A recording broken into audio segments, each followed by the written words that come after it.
Thanks, I long for order and safety, and it seems unattainable, and can see slowing it down to a safe pace is key and very challenging. Yeah, we want all this stuff to be manageable. I don't want to overuse the word safe and safety, and I don't want to cloud what I intend with it.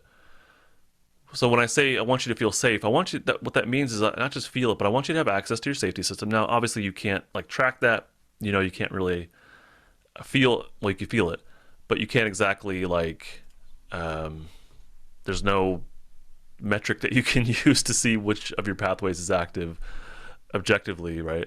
But I want you to look within yourself eventually and ask yourself, is this doable? Do I feel like I can handle this? Do I feel competent enough to be able to, do I feel confident enough to be able to handle, this next step that Justin's, laying out for me? If it feels a little challenging, that's okay. And this is actually a really good chance to say, this is challenging, but I feel like I can handle it. And so when you hold both of those at the same time, that's what leads to getting less stuck. That's what leads to building your vagal brake.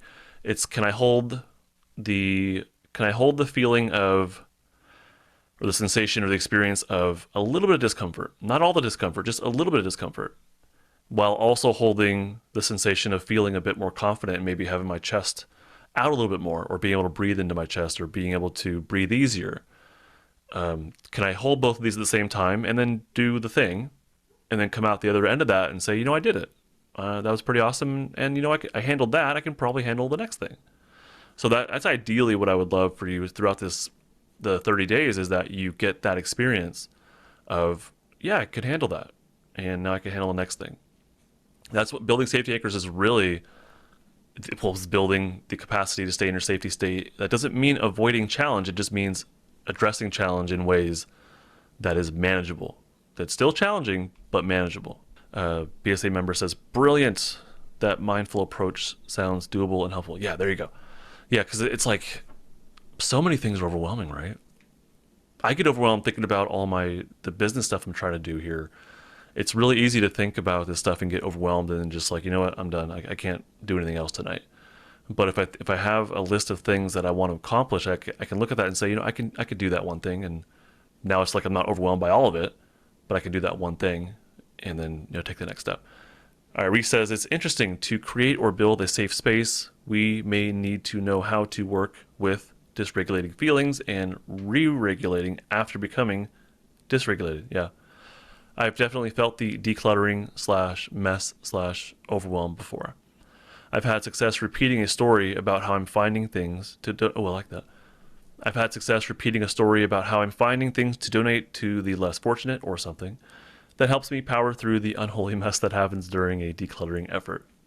It definitely gets worse before it gets better. Awesome. I love that. And again, that top-down approach of this isn't just me powering through all this uncomfortable stuff, but it's like I have a purpose here. I have something I can do, something I can contribute, and we do the same thing. There's stuff I get rid of, we throw it in a pile and we donate it to the Goodwill. So right now, I actually have in my garage. I will never show you my garage. That's where all the clutter goes. In the garage, I have a big old pile of stuff that I still need to donate. But yeah, we totally do that. We don't just throw stuff away. It's like if it's usable, if someone can get use out of it, then we put it somewhere, and then eventually take it to Goodwill. BSA member says the key is to stay connected to polyvagal. There you go. The stretch, oh my gosh, the stretch, not stress approach. Yeah. So we want to stretch. Get these words confused. We want to stretch the capacity of what we can handle, and not stress it out too much to where it becomes overwhelmed and now we really are shutting down, or we're avoiding it because we're too much in our flight energy, or we're too much of our fight energy and now we're throwing things against the wall and then storming out of the room. So yeah, that's exactly it. Stretch, not stress. Hey, thank you for watching this clip from one of my open office hours. This is something that I do once a month for people who've signed up for one of my courses.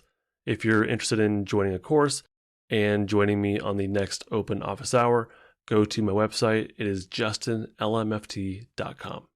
This and other content I create is not therapy, not intended to be therapy or be a replacement for therapy. Nothing in this creates or indicates a therapeutic relationship. Please consult with your therapist or seek for one in your area if you are experiencing mental health symptoms. Nothing should be understood to be specific life advice. It is for educational and entertainment purposes only.